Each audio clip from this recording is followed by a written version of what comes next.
Kansas City, Missouri, claiming corporate executives were rushed, careless and lacked expertise to design a thrill ride. An indictment Friday levied criminal charges against Schlitterbahn Water Park in the death of 10-year-old Caleb Schwab. The 47-page indictment pulls together internal emails, blueprints, recordings and interviews with key witnesses to paint a picture that Schlitterbahn marched the 17-story Fairhook ride in Kansas City, Con, to a public opening in 2014, despite serious questions about the ride's safety. The indictment also says that several riders had suffered injuries on Fairhook, ranging from concussions to lacerations to slipped spinal discs, and that documentation of injuries began almost immediately.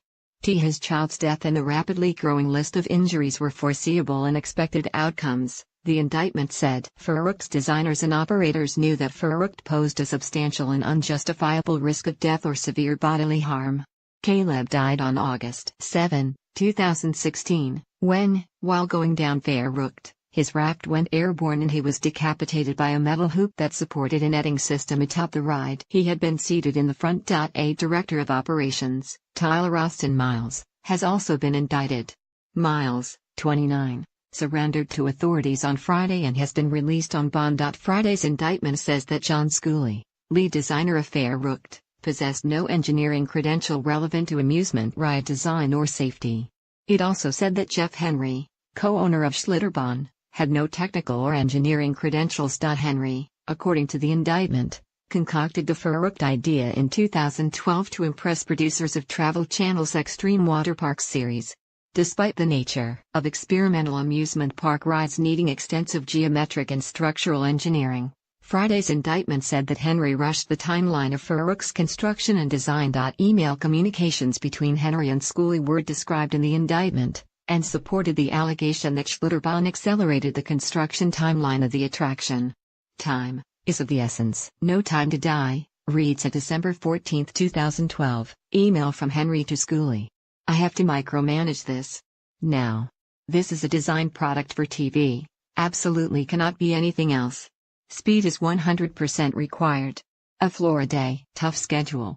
The indictment also said that warnings and misgivings were expressed by others during the construction of Fairhook and after it opened. A steel detailer wrote an email to Fairhook's project manager during construction that there were still so many unknowns and that my requests fell on deaf ears. John Hunsaker, a consultant on Fairhook, warned Henry after the ride opened in 2014 that Fairhook was unfinished and was still in an unsafe condition, and that Henry, according to the indictment, obviously ignored the report because Fairhook remained in operation.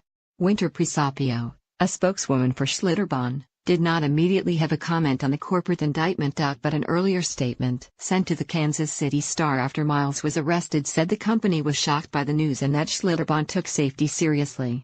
Our staff, since we opened Schlitterbahn Kansas City, has demonstrated the highest dedication to safety, from the training of our lifeguards and ride operators, to ensuring all rides have operated in accordance with our strict protocols, Presapio said. Our team has been conscientious and committed to providing visitors to the water park a safe and enjoyable experience. We are shocked by any allegations of impropriety or negligence on the part of anyone associated with Fairhook. Friday's indictment suggests otherwise. Fairhook suffered from a long list of dangerous design flaws. However, the most obvious and potentially lethal flaw was that Fairhook's design guaranteed that rafts would occasionally go airborne in a manner that could severely injure or kill the occupants, the indictment said. Henry, Schooley, and Miles all knew about this problem before the ride opened to the public.